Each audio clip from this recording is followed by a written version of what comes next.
Hello, everybody. This is your host, the one and only Mr. LP, Steven Sykes, host of Enliven Radio, part of LEGACYINTERNETRADIO.com. Today is June 3rd, 2014. I pray that everybody's enjoying themselves today. As always, we open the show up with a prayer, as promised to my grandmother and others. Dear Lord, thank you very much for the opportunity to share enlightening words and understanding and information amongst you, Lord. Please help everybody, those who are sick and those who are listening to the show, have an opportunity to learn and enjoy from each other, sir. In Jesus' name we pray, amen. Today has been hot the last few days, and I hope everybody is staying cool. Those who can't stand the heat and those who love the heat, this is a good time for you.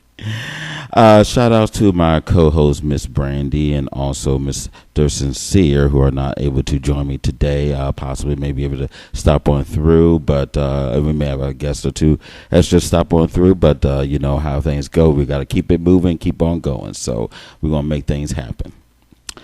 Today is a good day. Not only that, before I start the show, I want to give a special salute to my cousin Tyra Funderburg, who passed away last night around 7:44 p.m. today. She unfortunately was grief-stricken with medical issues, lupus being part of it, and other things, and she died too soon.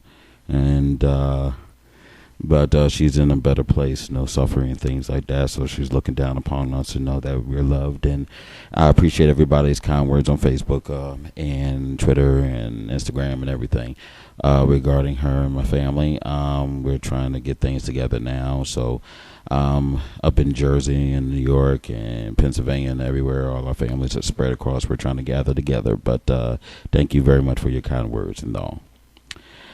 Today is a good day. In addition, that one of my more favorite topics in the world that I've always been interested in is organ donation. Those who do not know that there's a great need regardless of race, creed, color, gender, what have you. But unfortunately, there's not a big push within the various minority communities, and it's a great urgent need. In the past few years, I've lost several friends who were not able to get the help that they need due to the fact of lack of organ transplant. And that's something that needs to change and things of that nature. We need to understand that, granted, yes, I know there's a lot of things happen, but, you know, we need to do better. Let me give you a couple of stats just to clear up some things. People of every age give and receive donations, but in 2012, little over 20,000 people received organ transplant. And here's the number of recipients by age: of 1-year-olds, 277, 252 deceased, and 25 were living. And the numbers go up, of course, of age and things like that. But there's still a lot of percentage going up, stopping in between, let's say, the average. The next two largest is 35 to 49. Little over 6,386 donations, and 50 to 64, 12,155. Now, as of May of 2009, and we hopefully the young lady here can help update me, but in May 4th of 2009, the percentage of recipients who were still living after 5 years of the transplant noted are kidney, heart, liver, and lung.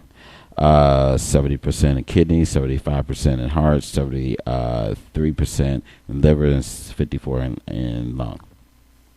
And there's a lot of other statistics and things I have, but I have a very smart, beautiful, talented, educated, and extremely rich young lady here.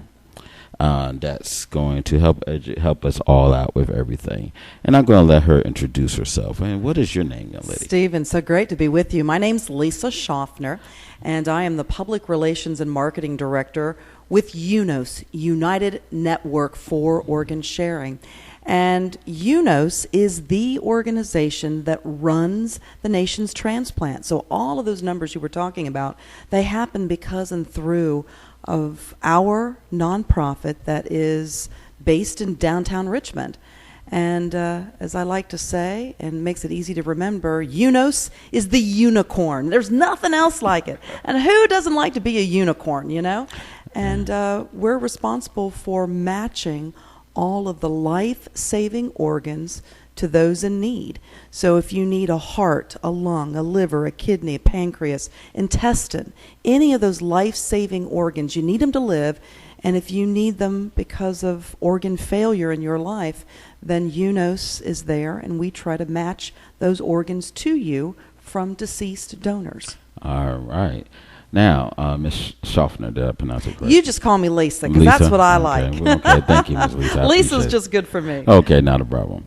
Before we go to the organization, we're going to get a little bit from you. Where are you from? I'm from Columbus, Ohio. Columbus, Ohio? I'm born and bred from rural country. If you can think of an area like Farmville, Virginia, you've got where I'm from. You got Columbus, all right. Mm-hmm. Well, you're in the middle of a bunch of college. University of Ohio's there. You got Bowling Green. You got very good. Ohio Wesleyan. There's a few of them out there. There were quite a few. It's exactly right. I graduated from Ohio University, which is Bobcat Country in Athens, Ohio. Okay. And my brother graduated from the Ohio State University. You know what? Scarlet and Gray. I try not to talk about that university too much, but oh boy. See, everybody did the only place that now. I'm supposed to only allow University of Virginia to say the university. That's but, right. We'll let it slide and things. So what brought you, you're born and bred in Ohio. What brought you to Virginia? Virginia, I, for many years, up until 2008, was a member of the broadcast media. Oh. And I was a reporter in Green Bay, Wisconsin. Well, back up a little further. I attended Ohio University in journalism, graduated, moved to Green Bay, Wisconsin, was a reporter, TV, for 2 years there, and then moved here to Richmond. Oh. And have been in Richmond ever since. And at one TV station, it was then WXEX, but then turned the call letters into WRIC, the ABC affiliate. Was a reporter for just a short time and then became the anchor there and anchored the main newscast, the 6 and 11, through 2008 and left. And when I decided to leave, it was a hard decision because I enjoy broadcast and I lived and loved that career with passion. You have to when you work in the middle of the night and holidays and all of that. Editing videos that you with the camera and all that stuff. Talking and interviewing and doing all of that stuff. And it was hard to leave, and I had to leave and wanted to leave for a career that would give me the passion, that would ignite me, that would signal to me every day that I was making a difference. Wow. And so I left WRIC and started work with United Network for Organ Sharing, and that was in the fall of 2008. I have a hard time thinking anything that could not excite you, or that you had trouble being excited. But I say, and here's a great story that I tell, and I love your faith, and I tell this often, and it marries both worlds that I have lived in. I'll take you back to Ohio University. I won't give you the year. I'll just tell it was a few years back. I'm going to tell you something. We're in this business. I'm in the business of you always celebrate your age, regardless. I'm celebrating a lot of it then. How's that? Okay, well, you look very well for 35. Thank you. 35 it is. And it was my senior year at Ohio University. And it was my last quarter on campus before graduation and entering hopefully into the world of broadcast journalism, and was invited at that particular time to be a part of a class that was being taught by the dean of the College of Communications at Ohio University. It was Dr. Paul Nelson. And by invitation only, there were 15 people in this class. So, of course, you accept because it was by invitation only. I arrive, get to the class, and this class is persuasive communication. That was his area of expertise. Okay. And we were told to choose a subject that we would give a persuasive speech on. Well, unfortunately, I'm just going to have to tell you the year because it does make a huge difference. The year was 1984. Oh, that's nothing. 84. That's nothing. And that year, I decided in this college class, my final year, senior year at Ohio University, was to encourage my fellow classmates to become an organ donor and to sign up on the donor registry in Ohio, to put that heart on your driver's license in Ohio. I did a persuasive speech convincing others to become an organ donor. 1984. Fast forward to 2008 and my move from WRIC, broadcast journalism, to United Network for Organ Sharing.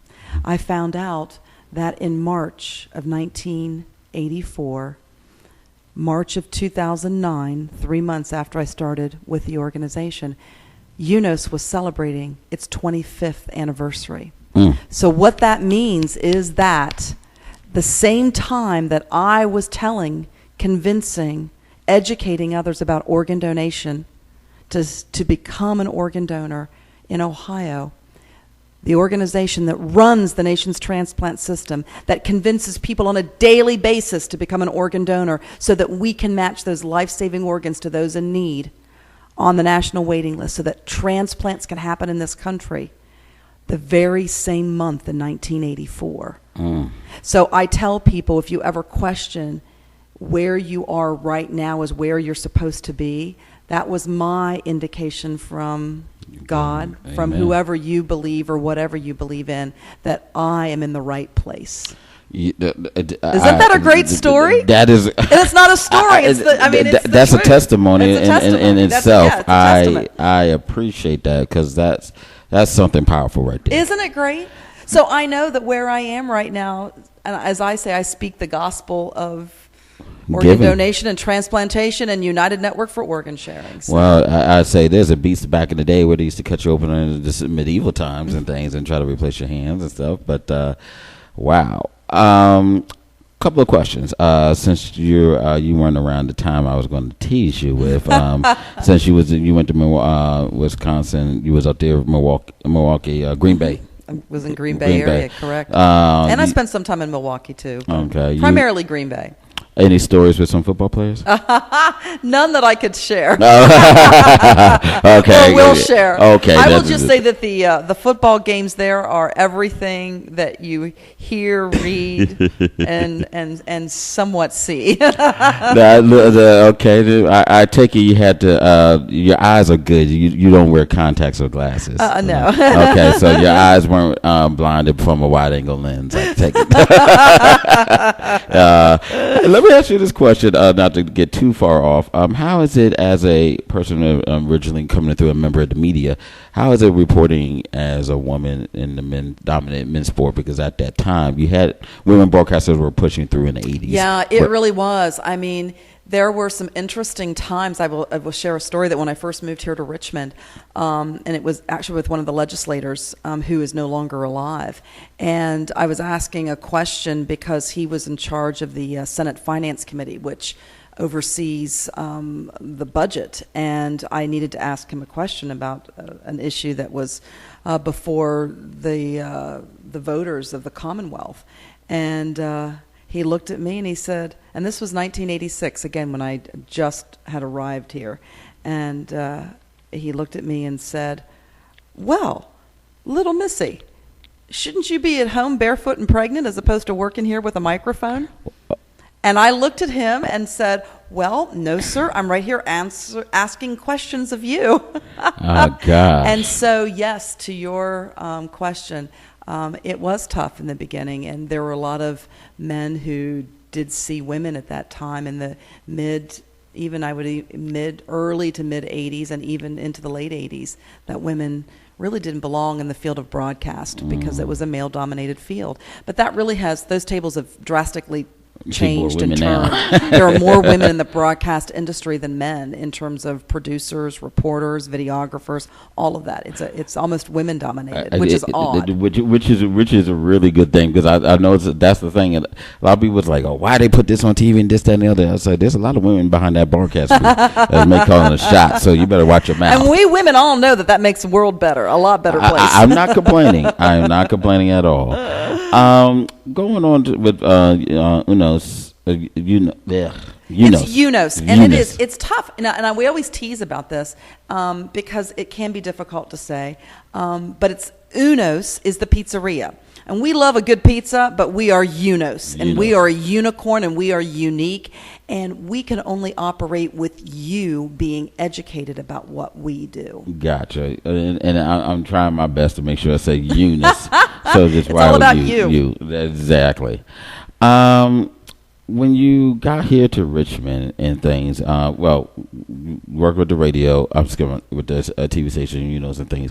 What was the first thing that you noticed? Obviously you recognize that it was a calling, but what's one of the first things that kind of blew you away? One of the first stories regarding organ transplant. Oh, I can remember one of the very first stories that I did was a young girl, and how things have so much changed over the years. It was a young girl in Chesterfield County, and it was a story that I covered extensively. And she needed a heart transplant. And this was in 1988 or 1989. And at that time, heart transplants were still considered experimental surgery. And what that means is that you often didn't know what the outcome was going to be.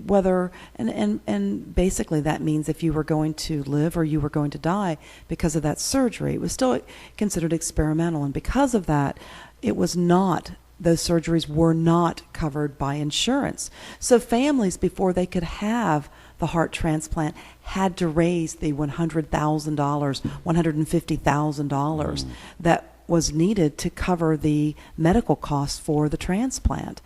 And I distinctly remember covering the story for this little girl and how sick she was, and how they were not only searching for the perfect match for the heart through UNOS, but the family was always trying to raise the money so that when that heart became available, they had the money to go forward with the transplant.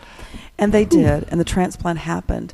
But unfortunately, the little girl did not live much longer after that. The transplant was successful. But it just brought her a little time. It bought her a little time. That's exactly right. And things have changed so much in that amount of time. It's amazing what has happened since the mid-'80s. The drug protocols have increased. And perhaps we should go back first in terms of how those transplants happen and just kind of explain a little bit about that. Please, I'll let you go ahead. You took the words out of my mouth. Listen, I bow down to, I always say, people say, oh, you're so smart. And I said, look, if I'm the smartest man in the room, there's a problem. And everything, I always like to learn. So I bow down to your expertise, Madame. Please. Well, let's talk about them. So how the transplants happen. We have 6 life-saving organs: heart, lung, liver, kidney, pancreas, intestine. And one organ donor can save 8 lives. But my golly, I just told you about 6 organs. So that means that there are 2 organs. My lungs and kidneys. Kidneys are one, because there's 2 of them, and the other one is lungs. Because you can have a transplant that is just a part of lung, not both. And so you're right. My eyes. What if, let's say, eyes, considering, because I know it's not. They're not considered a life-saving organ. But what if it's in terms of and there's and I don't want to misrepresent. There's different diseases and forms of cancer that stays within the eyes only, or at least visual diseases that could cause neuro problems with the brain and things like that. But if you remove the eye, they live, and I've seen that. So that's not considered. Well, and you can be, so one organ donor can save 8 lives, but they can enhance the lives of 50 others. So you can do that by donating your corneas. You can do that by skin, tendon, bone, all of those things. That is, they're not life-saving, but they're life-enhancing. And we work with those organizations as well. So those are the life-saving organs. And what we do as an organization, UNOS, is that we match the life-saving organs to those in need. And today, from the time that you got up this morning until the time that you go to bed tonight, 79 life-saving transplants will take place. 79 today, across the country. And they'll be primarily, a lot of them are kidney. About 80% of the transplants that take place are kidney. A lot of them, heart and lung and liver make up the rest. The others are a little less prominent. But we celebrate those 79 lives that are saved today, the 79 lives that were saved yesterday, and the 79 tomorrow. Those are family members that will live to celebrate another birthday, They are friends in your neighborhood who will celebrate Christmas. Somewhat 30,000 people a year. So the flip side of the coin, and there's always a flip side of the coin, as I say. I'm trained as a journalist to look at the other side. As we save those 79 lives today through transplantation, unfortunately, we're going to lose 17 people today. 17 people today will die because they're waiting for a life-saving transplant, and UNOS as an organization cannot match a life-saving organ to them. And the reason we can't match that life-saving organ they need is because lack of participation, lack of organs. And that's what we're doing tonight, is educating people, because really that's what it's all about. It's education. I would never, as you listen, sit here tonight and tell you, you need to be an organ donor. I will never say that, nor will anyone with UNOS. We believe in organ donation and transplantation, and we encourage you to get educated and to consider it. And if you so choose, then sign up to become a donor and make that happen. But we never tell anybody that it's something that you need to do. You need to do it if it's in your heart. It used to be you get extra credit in college, and that's how a lot of people got signed up. I do at one point, I remember. Really? Yeah. I've never heard of that. That was extra credit. You got extra credit giving blood, all these other different things. So wow. It was pretty interesting in seeing that. I have a couple of questions regarding all of this. And I'm trying. I had a direction, but I want to switch it differently. With all the information, let me go from the entertainment side. And there's two parts of this. Your thoughts on the movie of John Q. My thoughts on the movie John Q. I did not see it, to be honest. A lot of times the movies are not completely accurate, and that's where and I'm using they're movies, they're entertainment, right? And the reason why I brought that up is because it's the one that most people can reference to. There's a lot of other movies, but that was probably the one that was the most recognized. But there's a lot of facts and there's a lot of inaccuracies. But which one do you think is an inaccuracy? What in the movie caught you in particular? The procedures, how it went, and it could be that simple, even though someone's tested, and then how the blood, the bullet wounds, or just a lot of the things like that. How the insurance, I know the insurance that's happened to a lot of people because I've seen it. In terms of what, the insurance? To the point of where I've seen it where doctors waived the money and fees. It didn't go into a lot of the medication and some other things that could have helped, kept him going. I don't think that he would have still been allowed to do certain other activities that they put out there. Such as, which ones were those? Do you remember? I remember he was playing football or something like that, and they said they didn't recognize it, but it wasn't the right test. It was the whole thing about hospitals are just trying to put a Band-Aid, and not every hospital is like that. It kind of made a lot of hospitals into the enemy, and I've been treated badly, and I've been treated very well. So I won't say that it doesn't exist, but I've seen just a variety of those different So let's issues. talk about what the facts are. And the facts are that if you need a transplant, you're in declining health. Right? Right. You want to pick an organ. You want to say kidney, because that's 80% of the people who are on our national waiting list need a kidney. And let's talk about that. Yeah, one of the things I remember was that it took a while for the boy to be put on a list, and you should have. If I recall, if you need, you're automatically on the list. You get put on a list. You don't have to go through this extra mess. Well, if you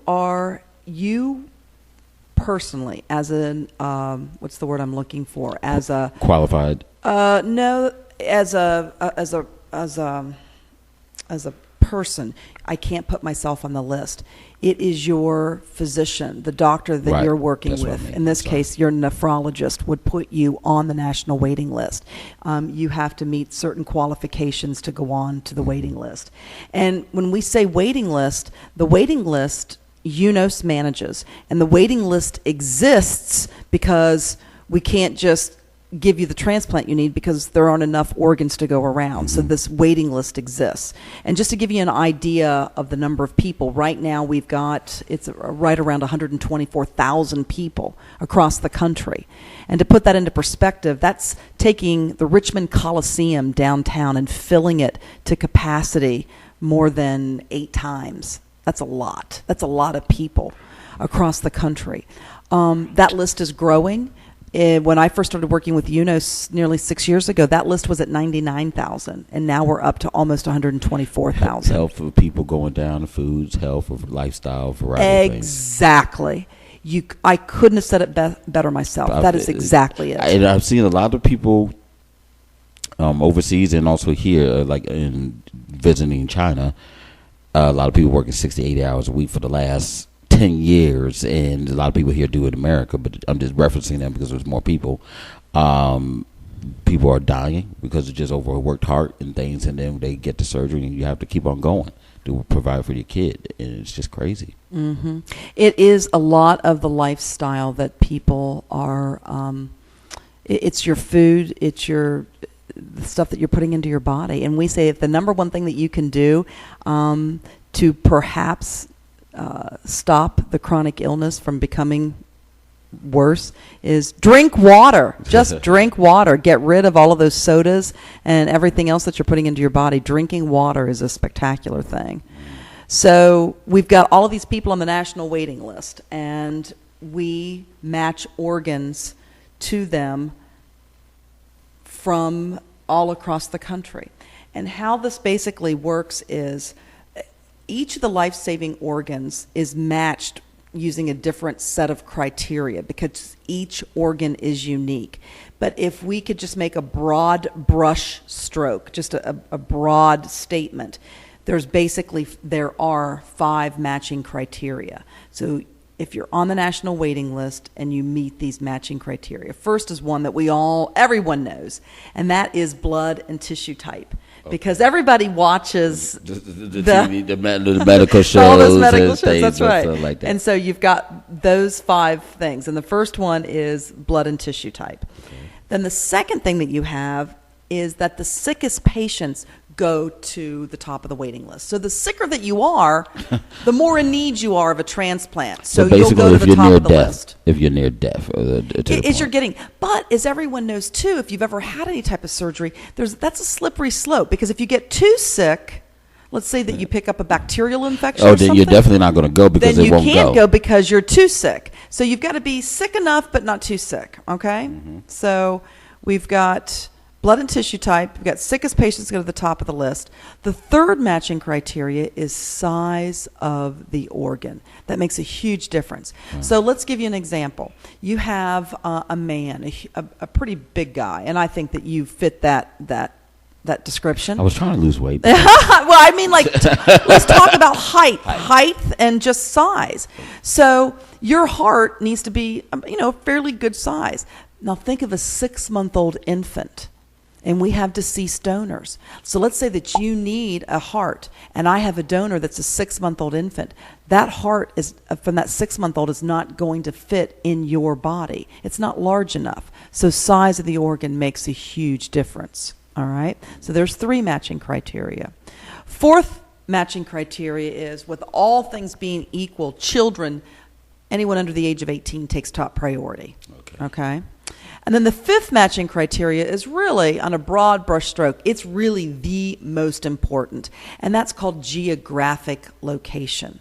So let's give you an example of that. And the geographic location means the area from which your deceased donor, and deceased, that means that they've died and they've agreed to be an organ donor. And they have died at VCU Medical Center after being in a horrific car accident. And the doctors tried to save them, but they couldn't. And so the doctors have verified that this person wanted to be a deceased donor. So they're in Richmond, Virginia. And their kidneys can be transplanted, and their heart and their liver can be transplanted. And I've got a heart candidate that lives in San Francisco, California, someone who needs a new heart. And I've got someone who needs a new heart in Charlottesville, Virginia. Charlottesville will get it first.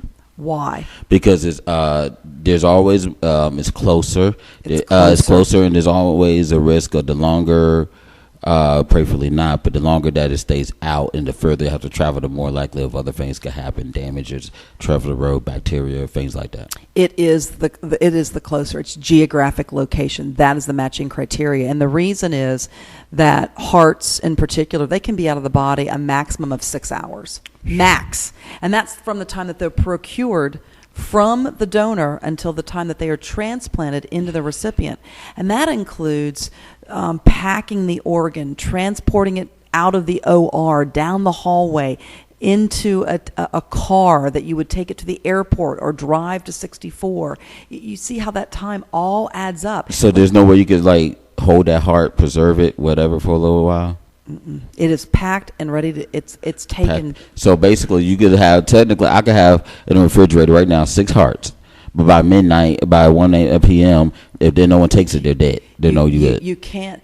They cannot. And this is one of the myths that people don't understand. And it can be difficult because you're talking about death, and sometimes that can be a very uncomfortable conversation for folks. But the reason that we have a shortage of donated organs is because of the way that the donation process has to work. So, for example, I'm signed up and registered to be an organ donor, but if I die in a car accident on Interstate 64 or Interstate 95 heading home tonight, I can't be a donor. I have to die within a medical setting, because as soon as oxygen and blood stop pumping into your organs, what happens? They begin to die. Right, because the cells begin to die. So that was one of the facts that also, like you said in the movie, she was already dead on sight. And that, so she didn't die within the hospital. And you can't have that happen. The death has to have taken place within a medical setting, because as soon as the death takes place, the organ is procured and then transported to be transplanted into the recipient. Now, how does it work if that organ's needed for or part of the body for, let's say, I'm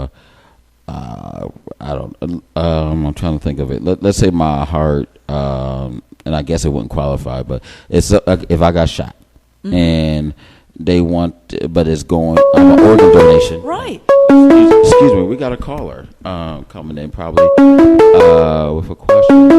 Give us 1 second here. We have a caller. Hello. Welcome to Enliven Radio, part of Legacy Internet Radio. This is your host, Mr. LP Steven Sykes. And who we have on the line today? You have Terry Swinton calling from Atlanta, Georgia. How are you? Hey, Terry. How you doing?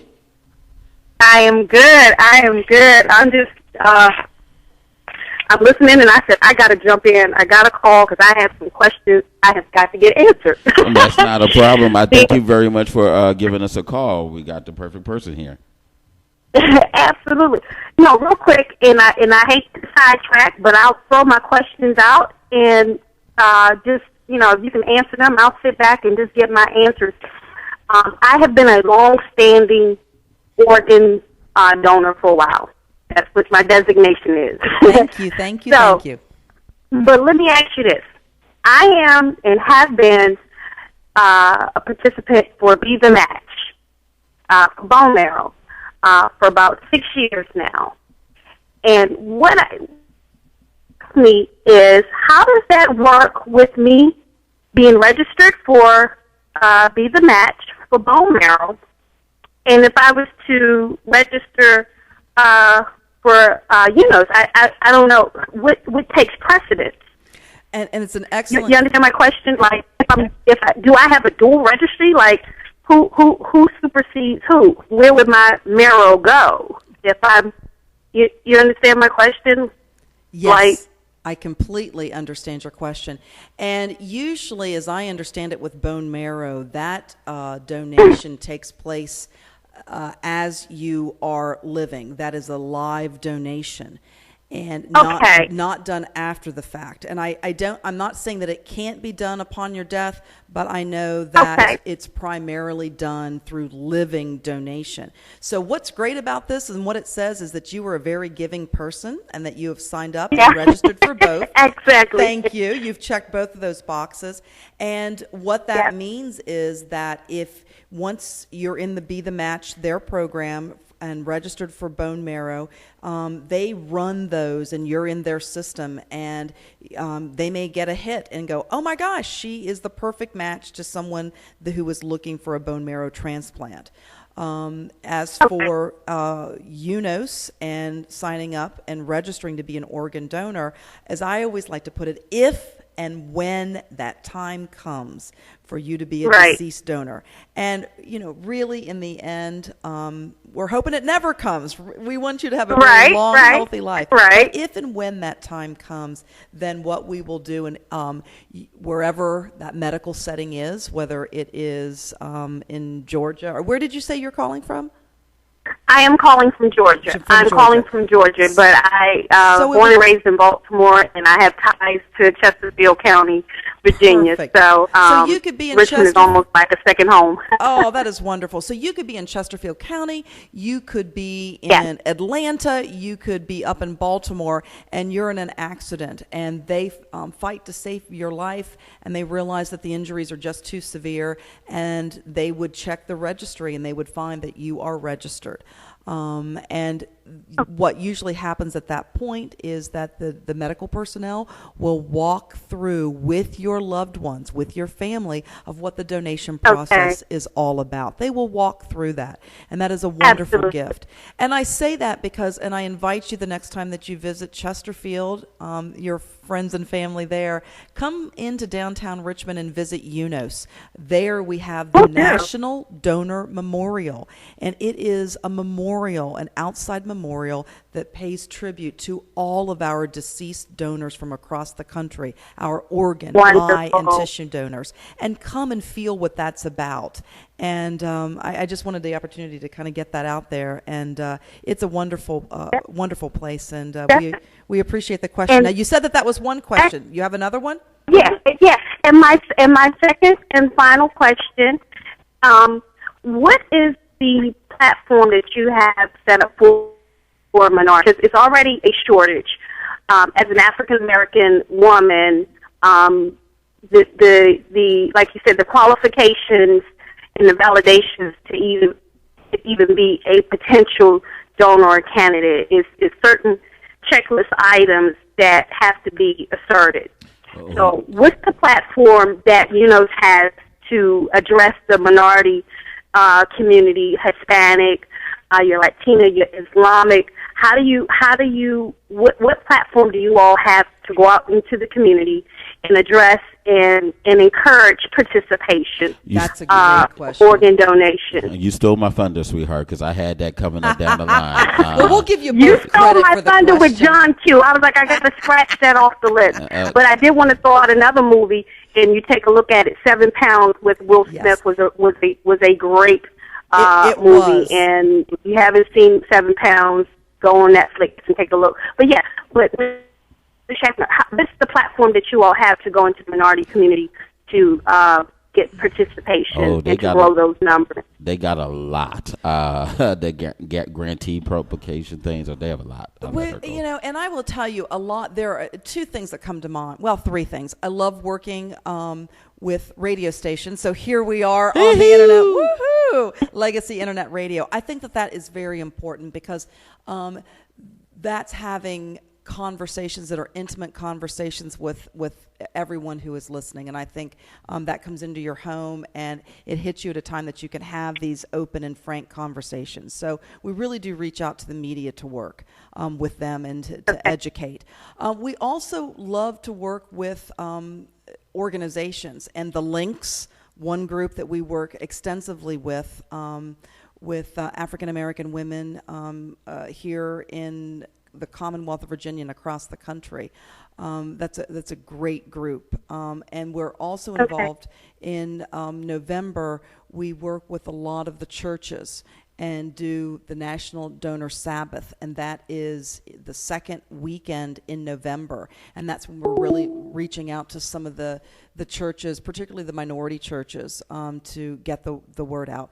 And as you know, there are a lot of myths, and some of those myths that are out there is, you know what, I don't want to sign up to be an organ donor because as soon as they see that heart on my driver's license, they're just going to kill me off. They're not going to try to save me. They're just going to get rid of me right there because I'm worth more to someone dead than alive. Yeah, and that's just a huge, it is really our number one myth that we combat. Exactly. There's a lot of those things that got me. One of them was there's the National Donation Awareness Week for minorities, August 1st through the 7th. Mm-hmm. And then there's the National Minority Organ Tissue Transplant Education Program. I knew about that one. I had to make sure I got the get those plugs in. And then there's another one that says Association of Multicultural Affairs and Transplantation. I couldn't think of the acronym for that. Yeah, there are a lot of acronyms. I wanted to make sure I had it right before I spoke to it. There's also a multicultural toolkit that you can get from UNOS for organ, eye, tissue, and donation. And there's a whole bunch of other different things. You was finishing a statement earlier, and I lost track because of the call, so please forgive me. But it'll come to me. We were talking about the movies and the entertainment. Well, I can talk about the 7 Pounds movie with Will Smith. Sure, I started please. watching it, and I love the movie. I love Will Smith, first off, because he's so cute. So we got to watch the movie for that. But I have to say that there were some things in the movie that are not accurate. And you do have to, those are broad-based, and you've just got to walk away with the idea of being a donor. That is a great theme, but how he went about doing it. And the main thing is the one we've already talked about. You can't donate to somebody unless you match by tissue and blood type. So there's a lot he going on. decided that he was going to help all of these people by donating his organs, which were great. But if he wasn't a match, which is called directed donation, Mm-hmm. and you can do that as an individual as well. That's where my other question was going with that. Like, let's say Lord forbid I don't, but if I pass away in an organ donation, I want to give my heart. Right. I want to give my heart to my cousin, but it's going to, by the time they pack it, I die in the hospital. Mm-hmm. But as they pack all these other different things, my cousin's in Boston.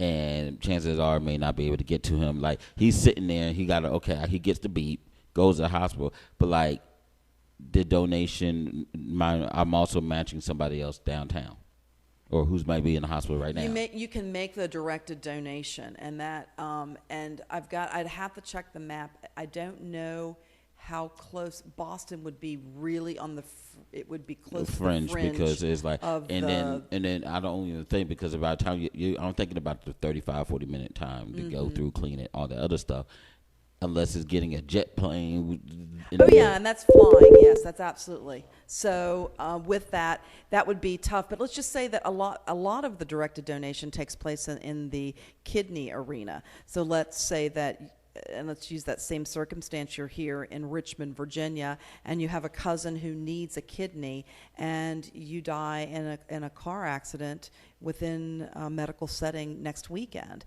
and you make that known, your family makes that known, and you want to make a directed donation to your cousin who is in need of a kidney, and then your other organs would go to whoever would be on the national waiting list. So that can happen. It's your body, and you can decide. Now, with this, as we talk about, if you are not, well, do you know if you're signed up or not? Because sometimes, like, people go, I'm not quite sure. Well, one easy way to check. Driver's license. Pull out your driver's license and yank it out and say, do I have the heart on my driver's license? And registrations are done by state. So Virginia is done through a registry.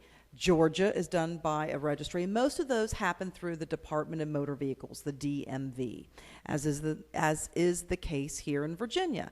So if you pull out your driver's license and you don't have the heart on there, you can put the heart, sign up to be an organ donor in one of two ways. One, you can walk into your local DMV.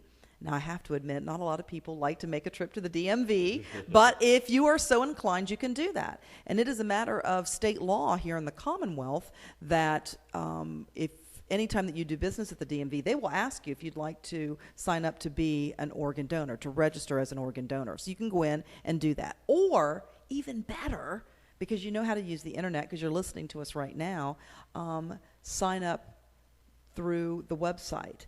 And that is, I want to hear. Oregon, UNOS.org.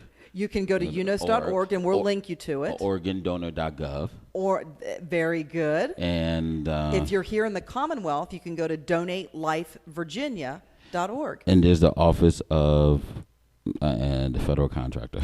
We are. No, but the government that oversees the contractor Office of. I'm gonna have to look that one up. I know. It's an OP something. It's the OPTN. UNOS runs the Organ Procurement Transplantation Network, and what that means is we run the whole transplant system in the country, and we do that because the federal government didn't want to do it. Because let's face it, there are a lot of things that they do well, and the government realized in 1984 that they thought who would be able to run the transplant system well would be a nonprofit organization. And UNOS was formed in 1984 to do just that, to run the transplant system, to run the OPTN, the Organ Procurement Transplantation Network. And what we do as part of that is we do that matching of the life-saving organs to those in need on the national waiting list. What we do is education so that we're informing people. We are transparent. What we tell everyone, and what is the truth, is that it doesn't make any difference if you're young or old, if you're black or white, if you make $10 or you make $10,000 or $100,000. We match the organs based on the matching criteria. When you come into the system, we don't know any of the personal data behind any of the candidates who we hope will be recipients. They come in and we just match the best organ that we can to them.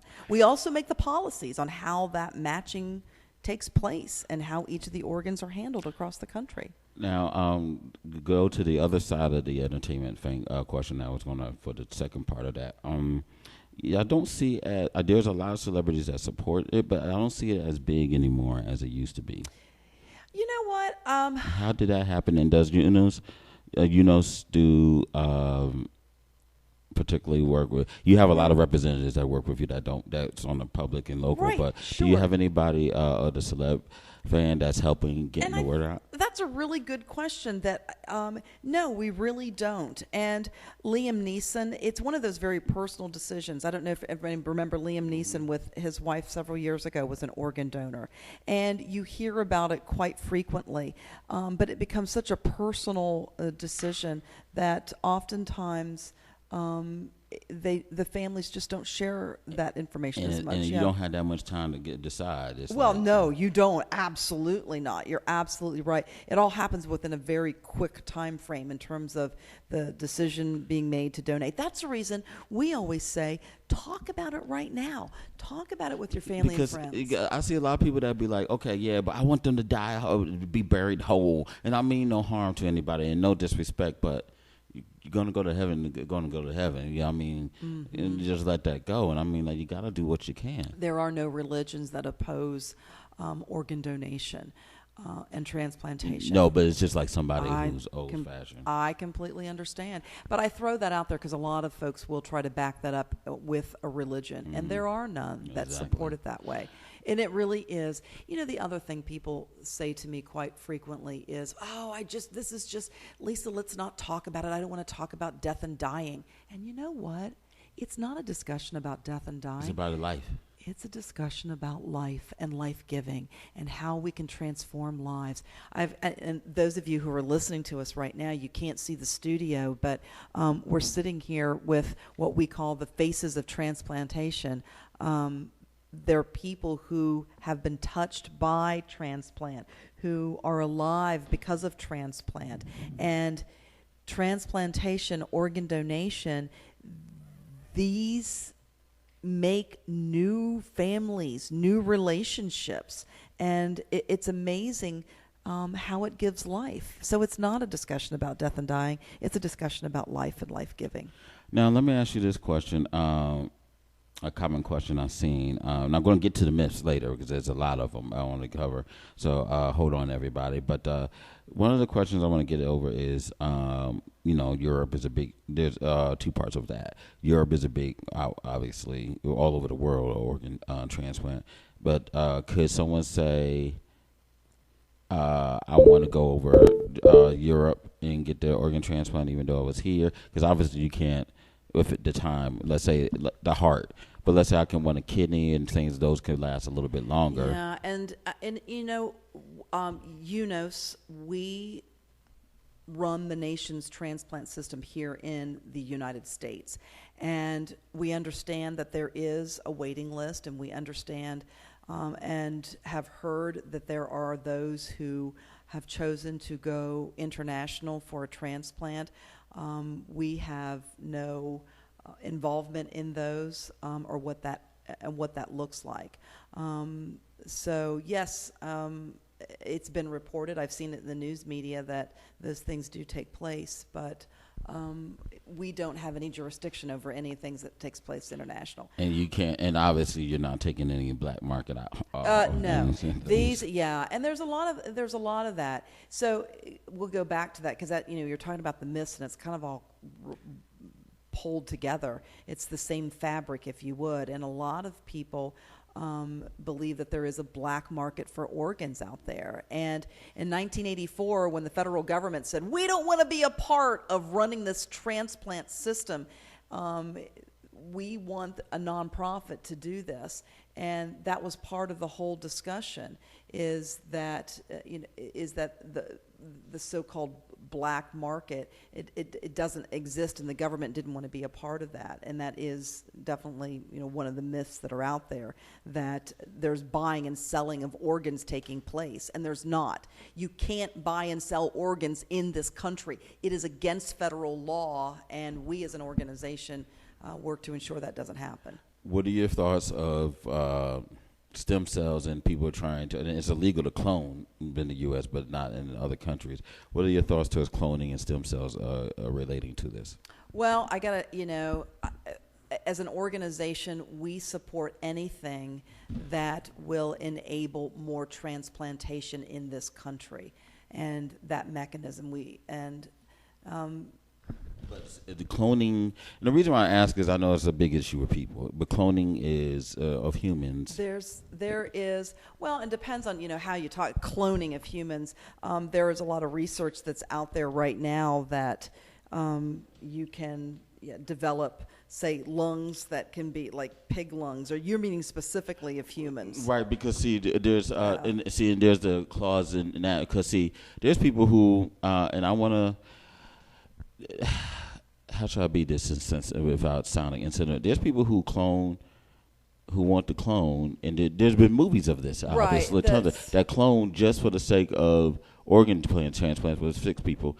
There was another movie in, I want to say Saving Sarah. I don't recall the movie, but it was one of the most heart-touching movies that basically the next child was bred. They had another child specifically to give they loved the daughter so much that they bred this other child just specifically to give an organ to the older one. It was a lung or kidney, and something of that nature. And I felt sad because the other one was going to potentially die, and the other one didn't want to do that to. That was sick, did not want to do that to their sister, and they loved her. But obviously, the family was playing favorites, and it was a really crazy movie. Well, I will tell you that we have no official position on the cloning, but we would encourage the number of those listening to become organ donors and to try to increase the number of transplants in that realm, because that's the area of which we can make a difference by matching those organs to those in need on the national waiting list. So we can move the dial on the number of people getting transplants by just increasing the number of people who are organ donors. So that sounds the better. There are, and you talk about cloning, and I know that that's out there in movies and, out there in our entertainment world, but some other areas where we are involved in that are really taking place right now that aren't just a matter of it's kind of out there and thinking about the future, and that is called VCA, vascularized composite allograft, VCA. And those are a new type of transplant that in this year, in 2014, are coming under the purview of UNOS, United Network for Organ Sharing. And what those are, face and hand transplants. So face and hand transplants used to be a thought process that it was the future and putting a new face. There was a movie that was done, I remember, it was Nick somebody who had done a movie, like he had a new face transplanted on him, and I can't remember the name of the movie. It was several years ago. Face Off, that was the name of it, yes. And but we're kind of going into that realm now where we have the technology, and UNOS is overseeing those types of transplants in 2014, hand transplants and face transplants. And the reason that we're overseeing them is because it involves so many different disciplines with skin and blood vessels and all of the neuron. I mean, just all of that. They are being deemed organs. VCA being deemed organs by the federal government. So those transplants are coming under our purview, under our guidance this year. Now, and the only reason why, and I didn't want to make it seem like, okay, Steven's reaching anything. No, because there's a lot of countries that are cloning specifically for this. And so I didn't want to make it sound like I'm just reaching something in movie or fiction. Yeah. The insurances.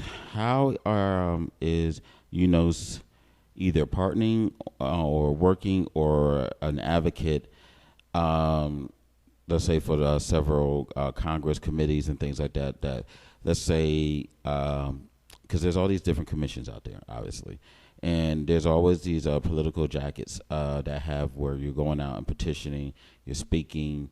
A lot of nonprofit organizations have somebody going to Congress to speak on behalf of the country to help politicking, sad to say.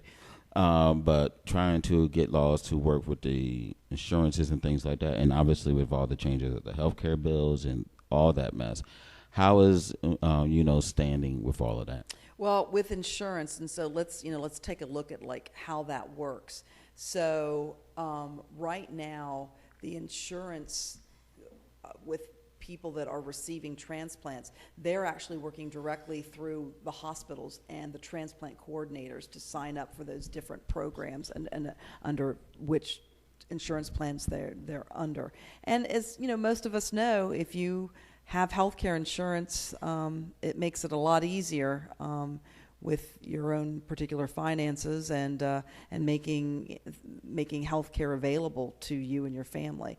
As for UNOS and what we're doing, we advocate that insurance is available for anyone who needs a transplant, and those are available through Medicare and Medicaid that you can receive a transplant. Now, I'm going to go ahead and jump to the myths, because a lot of people have a lot of the different ideas and things. While I'm pulling up the list, one of them that came up is I'm sick. And I know it depends on, obviously, the type of health things, because obviously infectious bacteria and I forgot the third one, but it had play a role. But I'm sick. Well, I'm thinking, and two, when you say that you're sick, and a lot of people think that, I can't be an organ donor because I have cancer. And that's true. But once you are cancer-free for 5 years, then you have the ability to become an organ donor, right? To register as an organ. And we talk about that when a lot of people will tell me, "Oh, Lisa, I'm an organ donor." Well, if you're standing here and talking to me, no, you're not, because to be an organ donor, that means you are deceased. So unless you're a living donor, and that means that you've given one of your kidneys or a liver, and then you're a living donor, but you're registered to be an organ donor, and that's the proper vernacular for it. So going back to your question, I'm too sick. I know it's a vague thing. Like, for example, I have asthma. I have H. pylori with my stomach. I know that obviously I know stomach transplants are not necessarily the biggest things out there, but it does. I know my stomach and my kidneys, and I've had resulted some lung issues. I'm sorry, my lung, and then resulted in some kidney issues. I know those are not eligible. And here's what we advise people, or what we tell, and that is, if you are so inclined that you want to be registered as an organ donor, then go ahead and register, sign up. If and when the time comes that you are deceased and you have the ability to donate, medical doctors will take a look at that heart, your heart, at your lungs, at your kidney, and they'll determine at the time of your death whether they are viable for transplant. So, and you know what? Right now, I'd say I'm pretty healthy and good to go, but maybe 5 years from now, when my time is here and I become a deceased donor, my heart may not be available for transplant because it's not in perfect working order. Exactly. See, and the thing is, like, I've always wanted to donate my stomach and my lungs for research. And I know there's no cure for asthma, but that was something I was hoping that one day I pray that there is, and get for. One of the myths, and this was a little weird when it was given to me, but you heard about this guy who went to a party, woke up next morning in a bathtub. In a bathtub, and it was filled with ice. Yes. Yeah. I'd like love to meet that guy. It is one of those urban myths. And, you know, I can sit in here and kind of giggle about it, but you know what? There are a lot of people who believe that. And no, that cannot happen, does not happen, will not happen. It is a myth. Period. Rich and famous people get moved to the top of the waiting list, especially white people, while regular people have to wait a long time for a transplant. Anyone that's listed on the national waiting list, waiting for an organ transplant, we don't know if they're black or white, rich or poor, middle income. We have no idea. Well, don't you need to, in case, let's say, that's where my concern is, identification, because we're all mixed in some way by now, obviously. Oh, yeah. But those who are more currently mixed, let's say, if me being half African American, half Native American, but then I marry and have a child with someone who's South Asian, East Asia country, that's going to make it very hard for a certain part, I was assuming, or at least bone marrow, but also organ transplant, because obviously the inclination you would think is, now I've seen it work obviously well, like I could get a heart lung from anybody, I'll be fine, but the inclination some people have, or myth, is that I get it better, I would live longer if I get it from another black person. And that is a complete myth. Exactly. And I'm telling you, right there, look at one of our faces of transplantation. What you can't see at home, but what I will tell you what this is, it's two people, and there's a woman, and her right ear is on the chest of a man. And she's about 5'3", and he's about 6'6".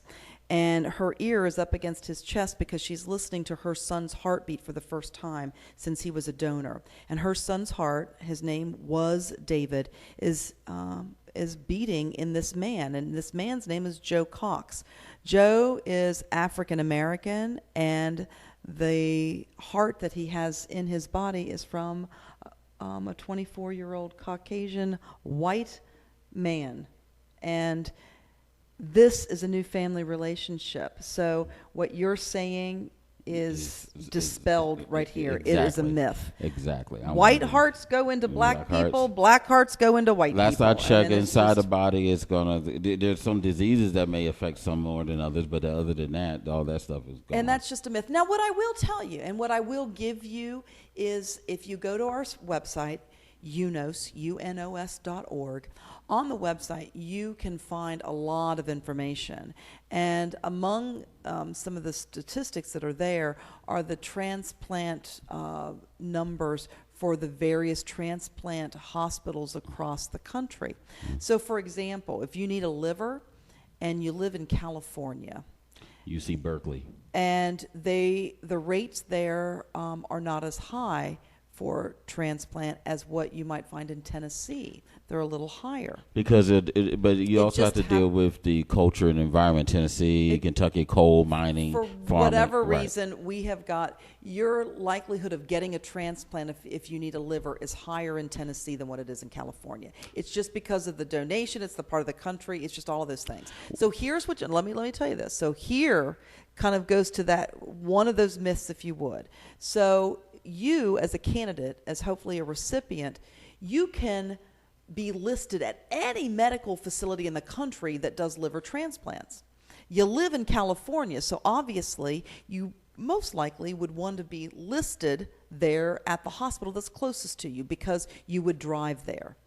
But if you have a lot of money, you could be listed at any hospital in the country. So if you had a lot of money, you could be listed in, say, Tennessee. Because why? Because you could fly there. Exactly. But you have to do it within the time frame. Right. And 6 hours, liver is 8 to 10 max. So unless you're working with Donald Trump's money, you can have a private That's exactly plane. Right. So I will give you, there are some, so where that myth comes from, it's kind of maybe perhaps based in that. But no, we as an organization do not match organs based on money, based on the color of your skin, based on any of that. We match based on blood and tissue type and the best possible match for that transplant to live in a new individual and give them life. All right. Now, that begs the question, because obviously the majority of the population of the U.S. is on the East Coast. And then the rest is, and of course, spread out everywhere else. Let's say someone who's in Montana or middle of Wyoming. Mm-hmm. Granted, there's hospitals there, but you're better off moving if you are finding yourself to be a candidate. You're better off moving closer to a major city. Well, and that's true. All over the country, we have what's the better way to put this? We have the country divided up into different areas that you would live within, and that is where the majority of the organs are distributed in those regions. We have 11 different regions. The country's divided up into 11 different regions.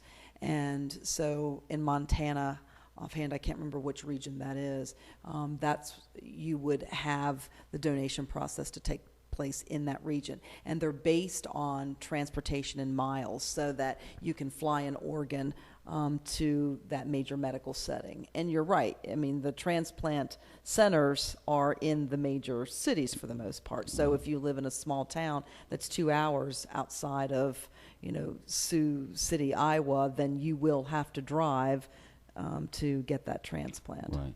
A couple of them you already answered about, the hospital is not going to try to save me. We talked about that. We talked about the religion.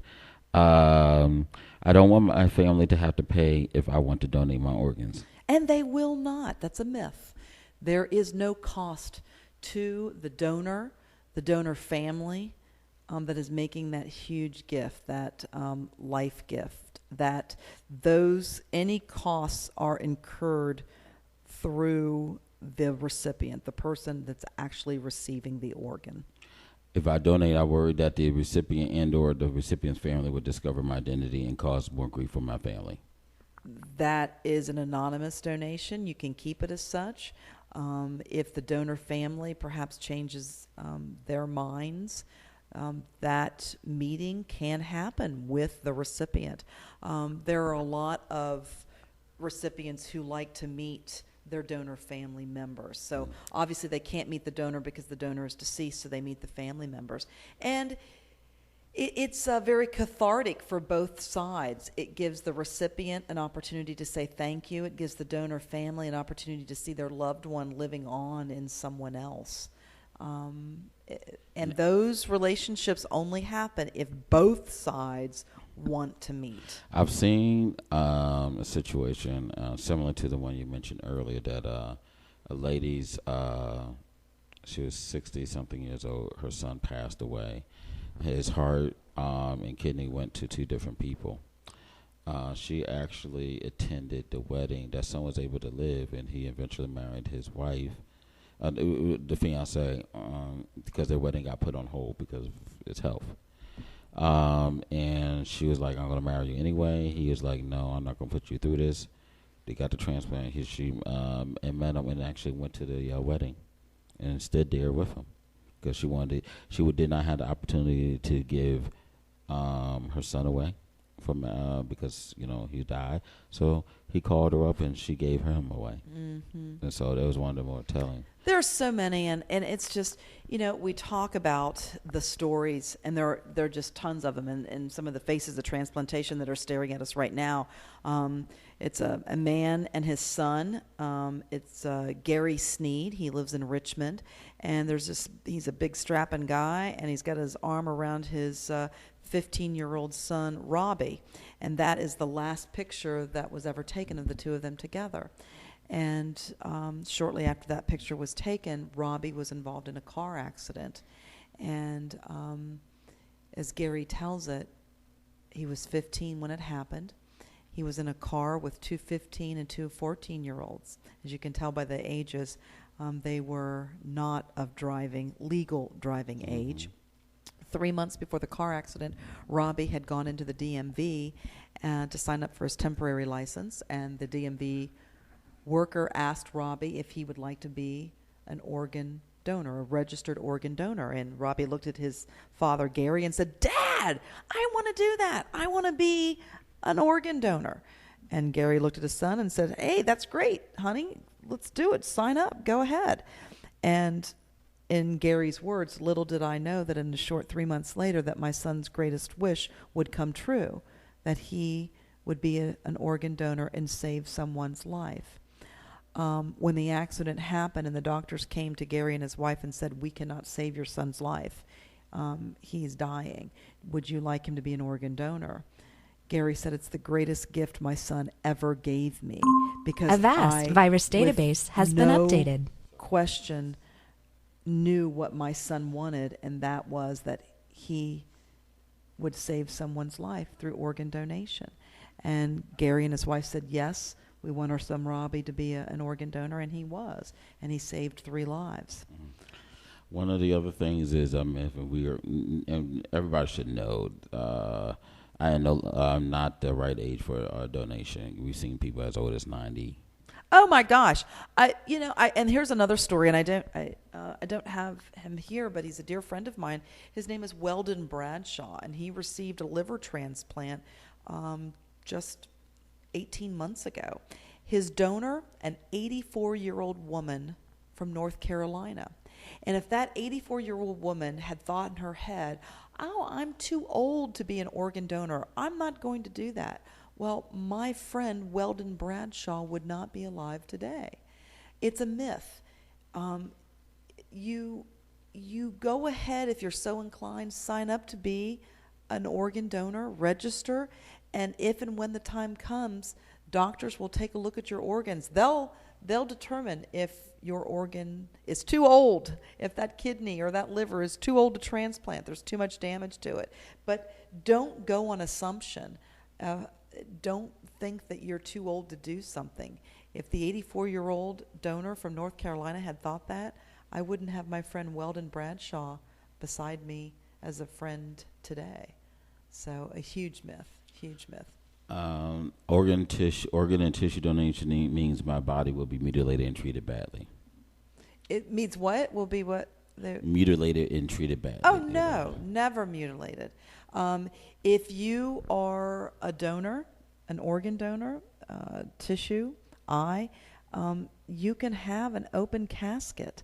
That's available. Your body is not mutilated. These are trained medical professionals who do the procurement, and they understand this great gift that the donor, as well as the family of the donor, are making happen. So treated with the utmost respect. One of the things, myth, maybe I won't really be dead when they sign my death certificate. And you know what? With all the movies that are out there and the entertainment, we've kind of talked about that. That is, I understand through entertainment venues a huge concern, but there are protocols in place, policies in place that medical professionals have to determine death, and those are followed. So there is no chance of that happening. Okay. One of the things I wanted to go over to answer Miss Swenson's question and to go over some of the things for Hispanic, Latinos, and organ donation.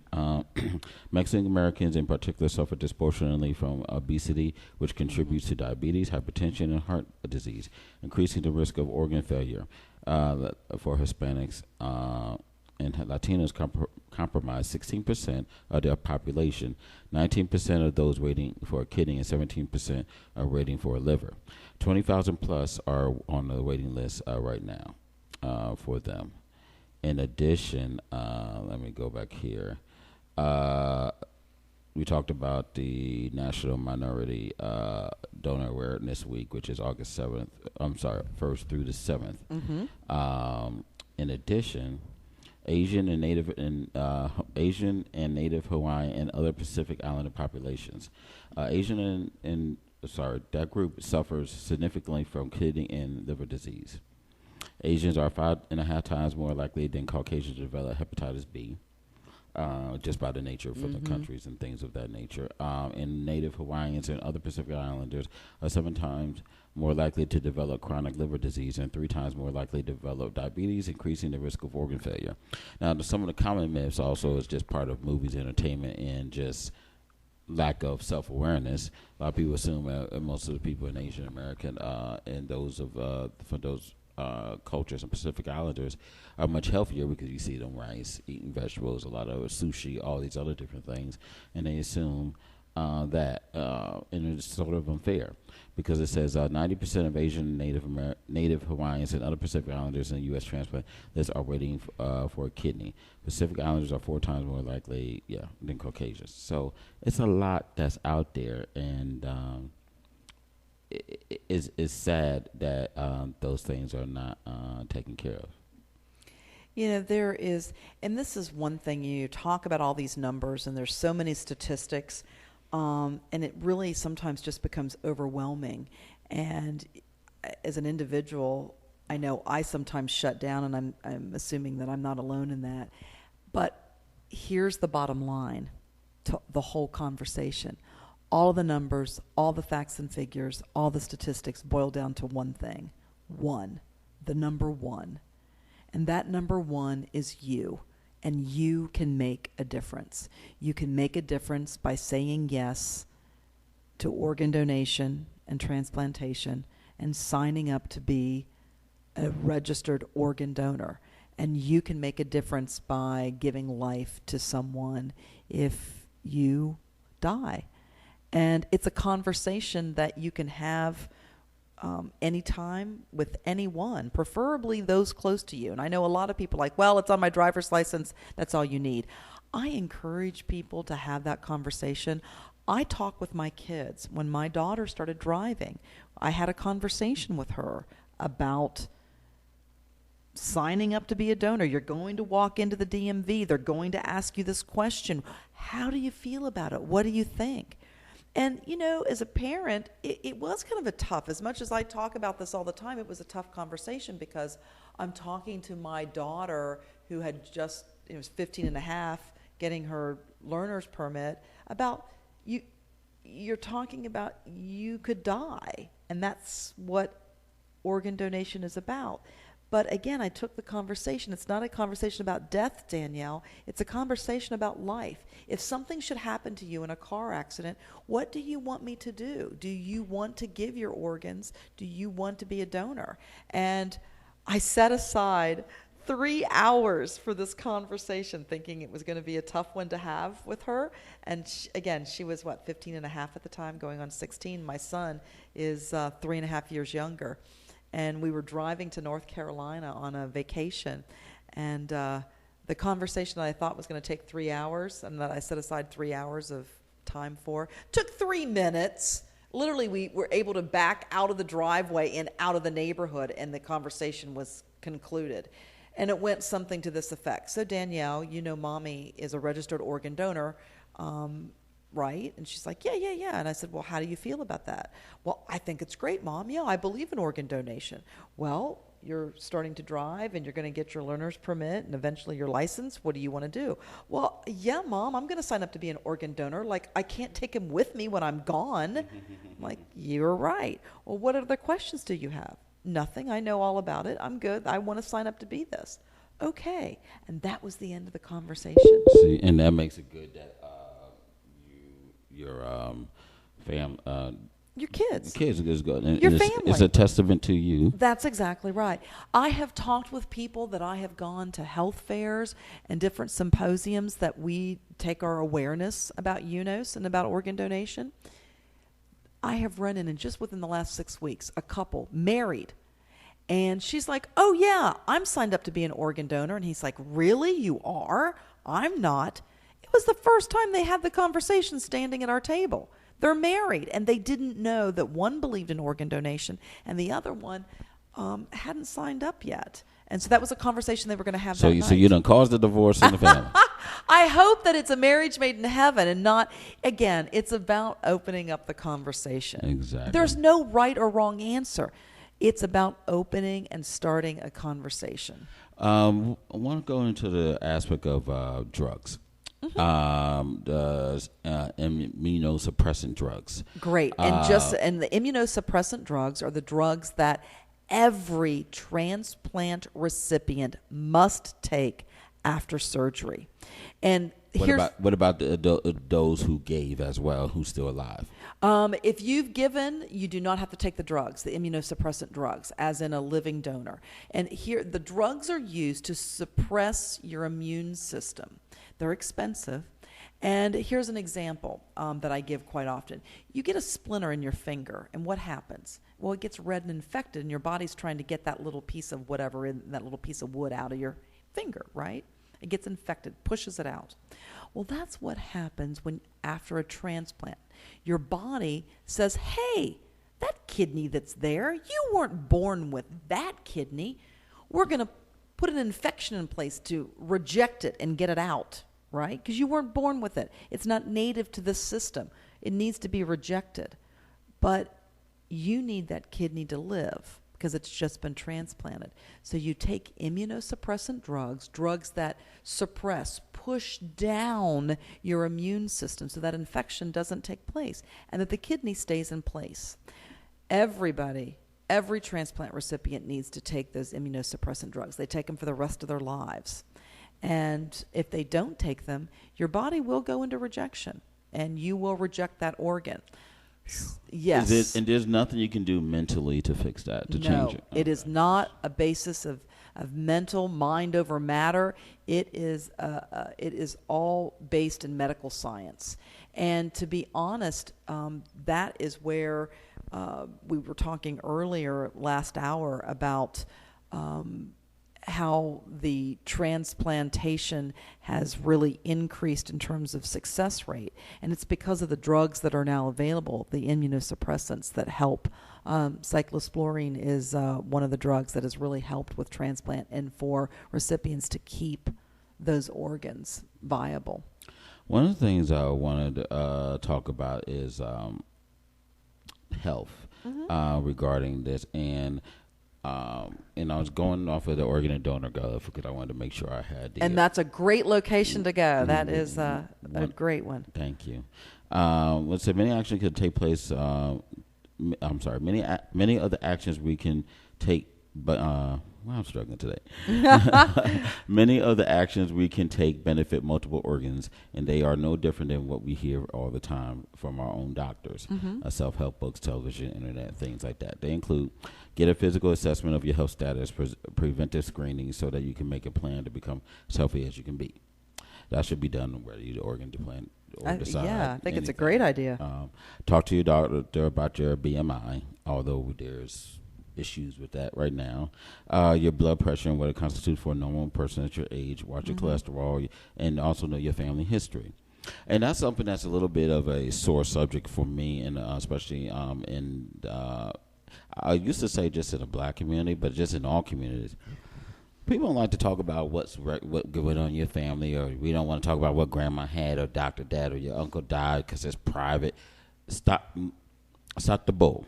I want to say a few more words. I'm not a cussing man, but stop the bull, because that type of mess and not being forward, and like everybody should know everything about your family and your personal health, and when it comes to these things, because that's going to come later on in life.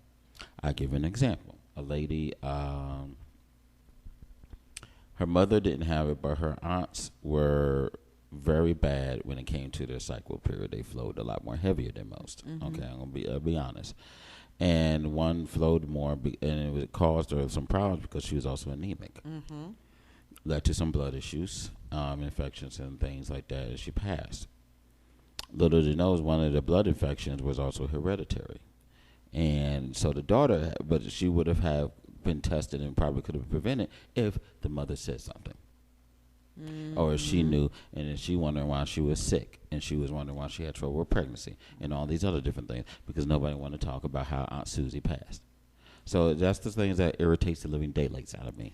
If you've got the information, talk about it, because it can save your life, and you know what? It can save others' lives as well, because if you take and you know what some of the root causes are, you can take preventative measures perhaps and prevent yourself from going on the transplant list. Awesome. Another thing is eat, be active, try to work out 3 days a week. Yeah, they say to do that. I try, and you know. Well, you look great. Thank you. Eat a lot of high fiber foods, including whole grains, and at least 5 fruits and vegetables a day. If you can. I can't do a lot of acid stuff, so I have to watch the fruits. If you have stress in your life, look for ways to reduce it. Do not smoke. If you don't smoke, don't start. Don't smoke. Of course, those type of things. Don't abuse drugs and alcohol. Get enough sleep, and you can try a bunch of things through healthfinder.gov to help you with organ transplants and stuff like that. So. Organdonor.gov. It's a great website. It is very much so. And you can go to that website as well, no matter where you're listening from, to register as an organ donor. Again, as I talked about what we do, that in terms of registering organ donation, that takes place on a state registry level, and it doesn't happen directly through UNOS. What UNOS does is we match the life-saving organs. We keep everyone on the waiting list. We manage that waiting list. We do the policies that dictate how those matches take place.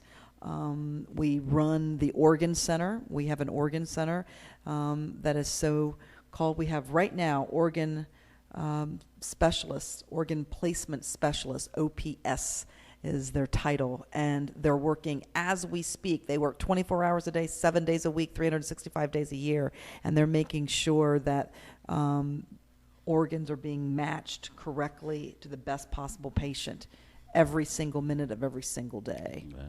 One of the things I usually do, I tease and joke with everybody. I usually do this thing called Words of the Week. Words of the Week? Yes. Okay. And most of the shows. And what happened was we usually take words, random words that I read or things like that, and I get them. I usually have the little computer say the name.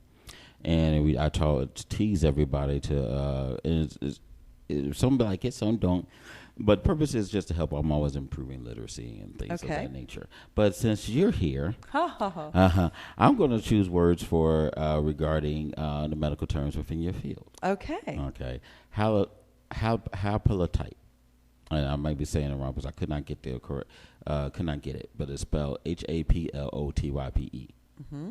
Could you tell me what that means in a correct? I'm not even sure what that one means. So you've got me. This is a quiz, and I haven't done well. That's not a problem. No, I just like to. I've always believe in. Well, let's educate together. What is that? And you know what? That's a great thing, because you can't be the expert in all things. So, so there you go.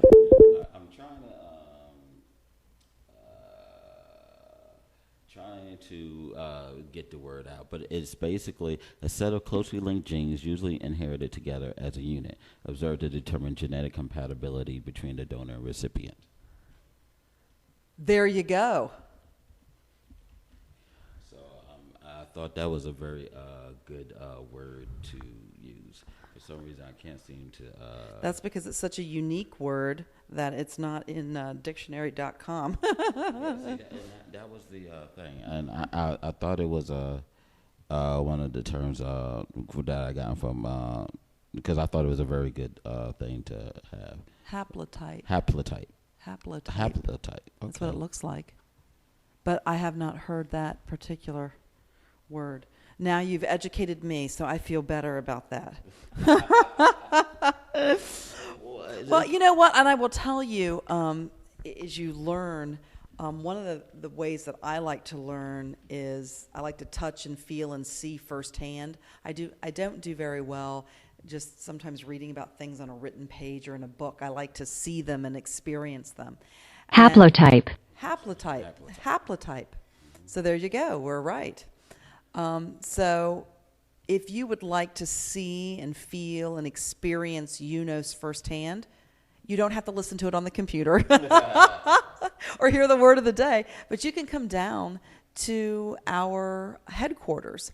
And we're downtown at 4th and Jackson, right near the Richmond Coliseum, 700 North 4th Street, and come visit. And as we'd mentioned earlier, we have the National Donor Memorial there, and there's a website if you want to check it out as well. It's donormemorial.org. It's the National Donor Memorial that is dedicated to all organ, eye, and tissue donors across the country. And also there at UNOS at our headquarters, and again, our headquarters is our only operation. Even though we run the entire transplant system for the entire country, we have no other satellite offices. Downtown Richmond is where we're headquartered, and that's it. You'll find us no other place in the country. We also have in our building the gallery at UNOS. And the gallery, we have highlighted beautiful artwork for exhibitions. And the art has a direct connection back to transplant in some form or fashion. Either it's about transplant or the artist is a transplant recipient, or perhaps it's a deceased donor that had done art before their passing, or family members, or medical professionals that work in the transplantation field. The current exhibition that we have is called The Art of the Scar. Oh, yes, I was seeing that. And it is spectacular. If you have not seen one of our exhibitions, this is the one to see, and it runs through the end of June. So you have the rest of this month to come and visit. And at its essence, it is more than 30 pictures of transplant recipients that were taken by Clover Hill High School photography students. And they highlight transplant recipients as well as living donors. We have a couple of living kidney donors and living liver donor. And there are 15 scars in all. And this is what I say. When you and I have a scar, we tend to hide it because we think it's ugly and it shows ugliness, and we don't like it. But for a transplant recipient, That's a great thing to see. it is beautiful. You're right. It's a thing of beauty. It's something to show off. It's something to be seen, not something to hide. And that's what we celebrate in this exhibition that's called The Art of the Scar. And it's just fabulous. We've got heart recipients. We have liver recipients, kidney recipients, living donor. It's just a fabulous show. And each of the pictures, it's everything from black and white photography to color photography, mixed media, acrylic, pop art, a lot of different variations of what these pieces look like.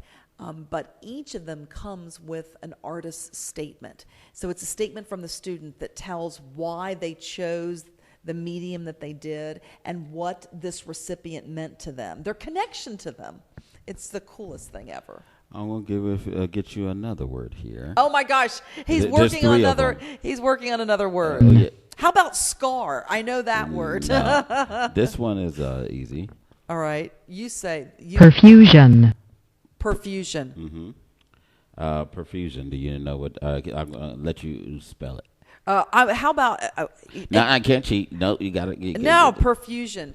Let's see. I got to think. PER FUSION. Correct. Thank you. Good job. Shoo. And see, you're a media lady, so you know what it is. No, we did everything by sounding it out. So, as you just noticed, perfusion. There you go. What is? No, you have to give read the definition. Do you know what it is? No, you read the. You read the definition because I want the. No, read the definition. You're looking cheating. at it. Yeah, but this is how we all learn. Okay. The passage of fluid, blood, and or other through the vessels of organs and tissues. Deceased organs are perfused with synthetic cold preservation fluid to keep them viable for transplant. Mm-hmm. So that's something that I like how they say it more succinctly than I would. But basically, it helps you. You need to know the passage of flow through the vessels within the organs. It keeps the organ healthy, and from the time that it is procured to the time that it is transplanted. Now, that's the thing I don't understand. With what we have with synthetic blood, how come the heart can't last longer than 6 to 8 hours? That's and it's actually 4 to 6 is the transplantable time. That is what best practices have shown that's just where it is right now. So I can't answer any further than that. Okay. That's the extent of my knowledge. Okay. Here's another one. And it's the third oh my one. gosh, she's three, killing me on these words. It's only 3 of them, but if you get good, I'll give you more. Let's see. Here's another one for you. Morbidity. Mm-hmm. Can you spell that? Oh, I've got to think more. MORBIDITY. Congratulations. You awesome. and the definition is? A disease state or incidence or frequency of a disease among a population, which is a study that they do to decide and how do you come up with these factors in terms of why certain groups or individuals and cultures are not able to take certain organs. And there are your 3 words of the day. Perfusion, morbidity, and haplotype. There you go. So there you go. I hope you all are taking note and spelling appropriately. Trust me, I have learning. It's funny. It's half and half. I have about 3. I have about 10 people that love it, and I know I got about 10 more people that's like, Steve, you crazy. You're not taking it no more. So they want to beat me for this. I used to love those calendars, those 365-day or word-a-day calendars. I thought those were so great. Until I would get 2 weeks behind, and then they weren't so fun. My grandmother gave me one of those and said that's going to be your thing, and then it stuck with me. And then we've had the favorite word of the company is supercilious. So we do. I'm glad you're not asking me to spell that one because that could be a little more difficult. I'm saving it for a rainy day. Thank you. All right, and I don't think it's raining out yet, so that'll be another day. Now, besides, the great things that UNA's do in terms of educating and people can sign up and stuff. What are the other services do you have? Do you help take care of the people who get these things? Do you provide extra training? Do you go around to the schools? What other services do you do? Well, as part of our commitment to running the nation's transplant system and being the OPTN, the main contractor for this, the only contractor, it is part of our mission to educate people about organ donation and transplantation. So we go out and awareness is a part of that. We have 340 team members at UNOS. And that's what a lot of people don't realize of how many nonprofit employees, team members that we actually have. And the reason that there are so many is the idea that when you match organs, that's all computer based. It's computer language. So that first you've got to write the policies and what the rules are for each of the organs, and then what our team members do is you've got to translate those policies, those intricate rules into computer speak, computer language. And we've got a lot of team members, so that's what we're comprised of. What's the next Well, let me ask you this before I get to that. There's all these organizations, like you said, that say we're doing this, we're with the government, whatever. But all those organizations are funneled through you. And it's a great way, as I say, that we're the mothership, so to speak. So, UNOS, if you could think about the middle circle in a wheel, or that middle hole in a donut, if you would, with maybe spikes coming off a wagon wheel. It's a good thing if you can visualize a wagon wheel. So UNOS is in the middle, and what we are is what we call ourselves is a membership organization, and we connect all of the organ procurement organizations, the OPOs, across the country. And there are roughly about 58 of those across the country, organ procurement organizations.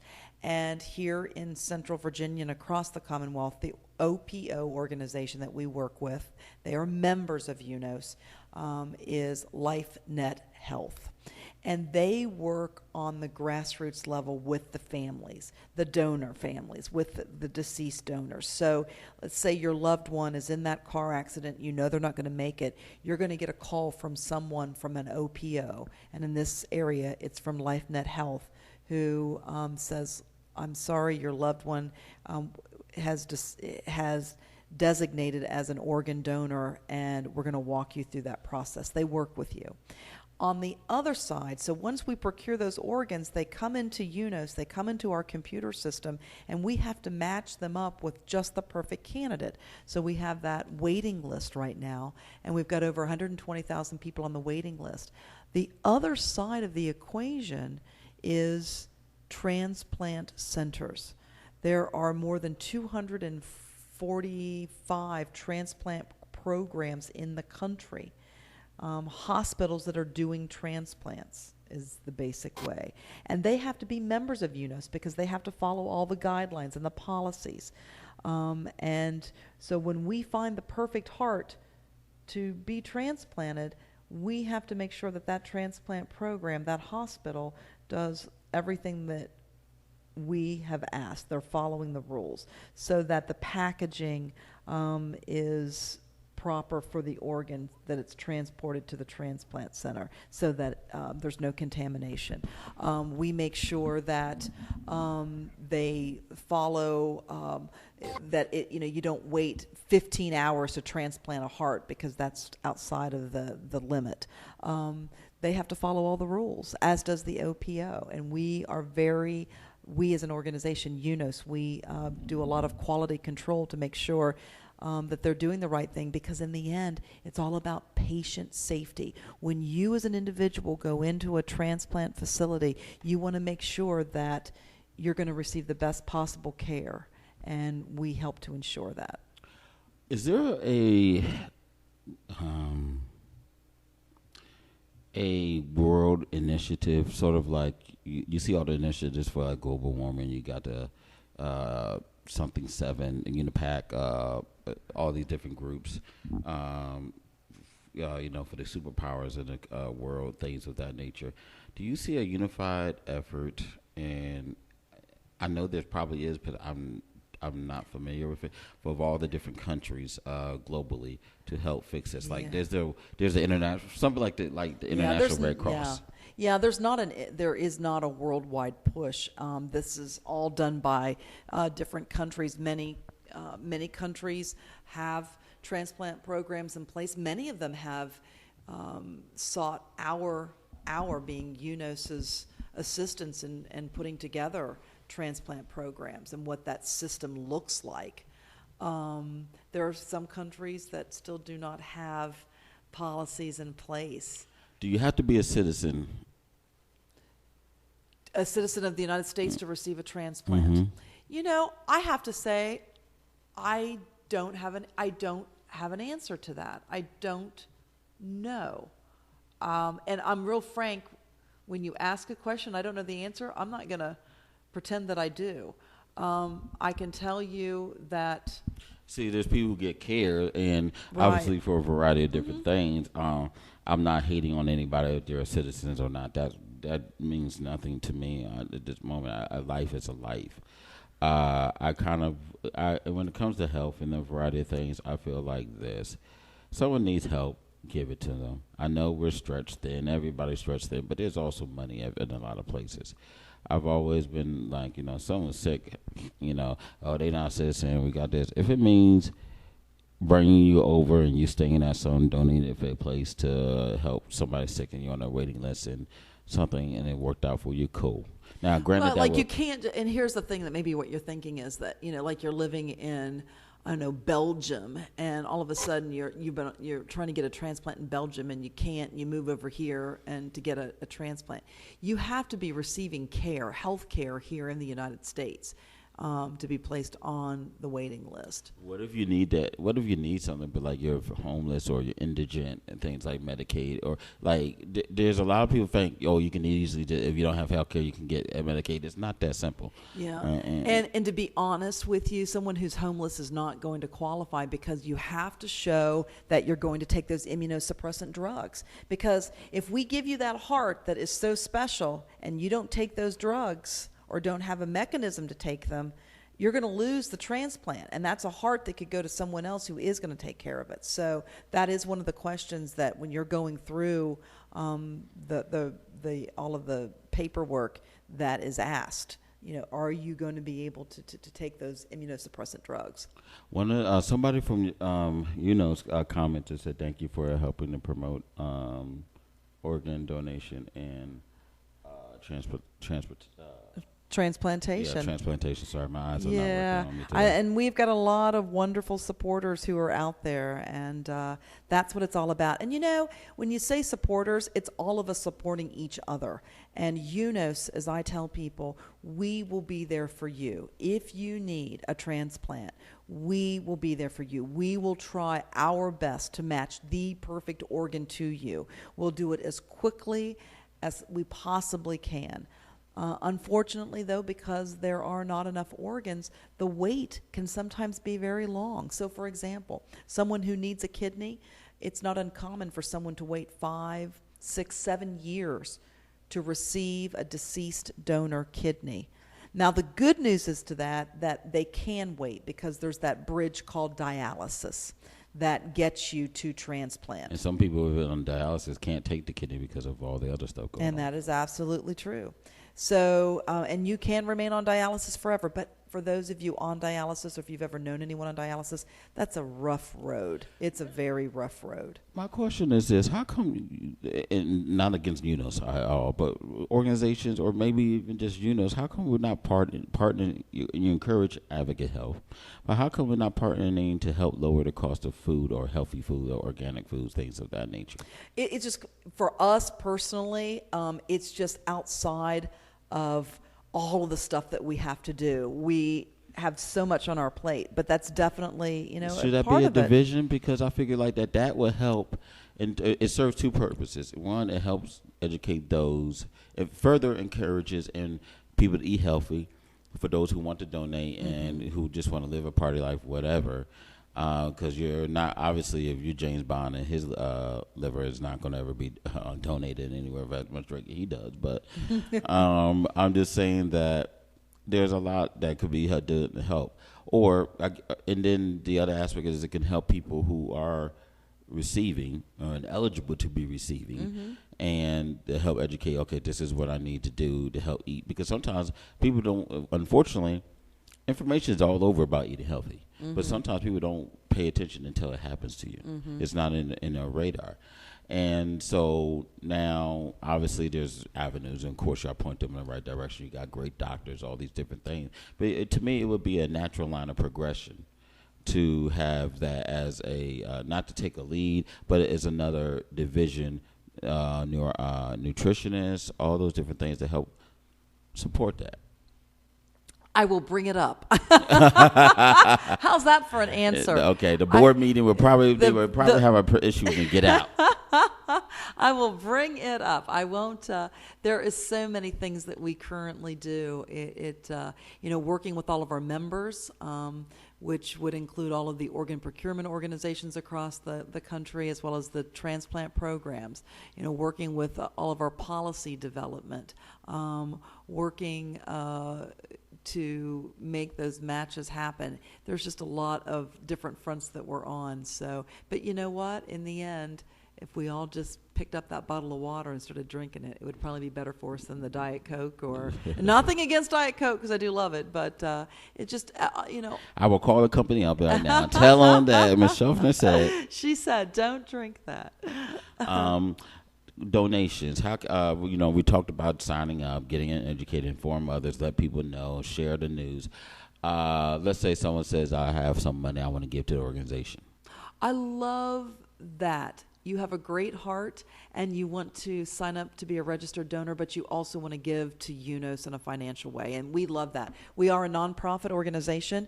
About 75% of our funding comes through our contract that we have with the federal government as we operate the Organ Procurement Transplantation Network contract. But outside of that, we've got a 25% area where we have to get those monies, those operating funds, through donations, private donations, through grants, and through events. We do several events here in UNOS.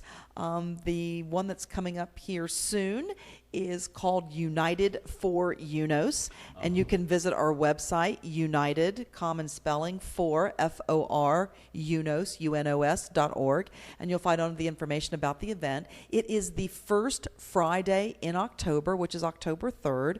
Tickets are on sale. They just went on sale this week, in fact.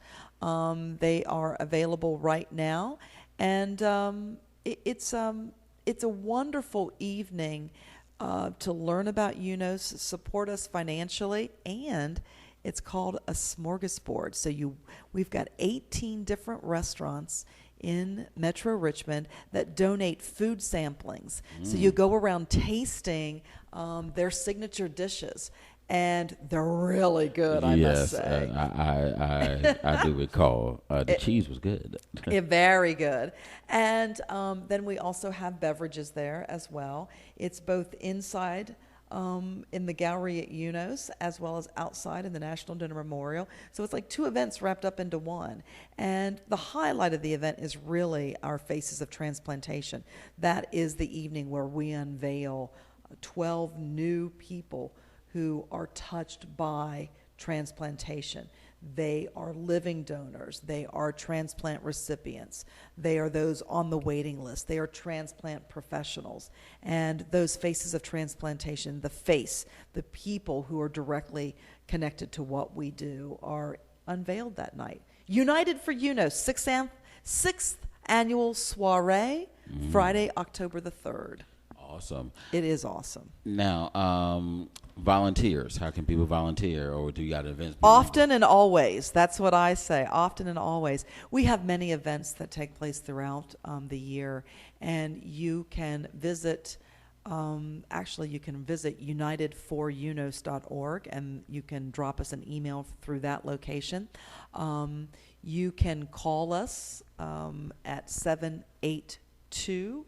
I have to think what the direct extension is, because I always think, just give me a call on mine, 782-4630-4630. And just give me a ring and we'll sign you up to be a volunteer. We have our art reception, opening receptions. We have a lot of various awareness events. We just did the one last weekend with Cameron Gallagher, who was a young teen here in this area who was running in Virginia Beach back in March for their marathon race, and she unfortunately died, and she was a donor. We have several events that we're working right now with the Richmond Raiders. We've got one that's upcoming this Friday, June the 6th, I believe.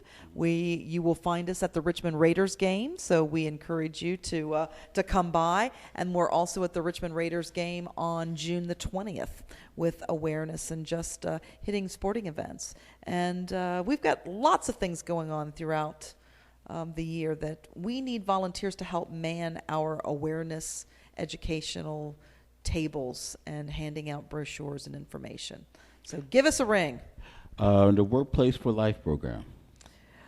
I'm not involved in it as much, and I've got some information back in the office that we can provide for you. But we would love to have anyone to participate. And you know what? When I'm thinking about it too, I have that phone number because it took me a while to think about it. Are you ready? Mm-hmm. It's 782-4800. It's our main switchboard. Okay. 782-4800. All right.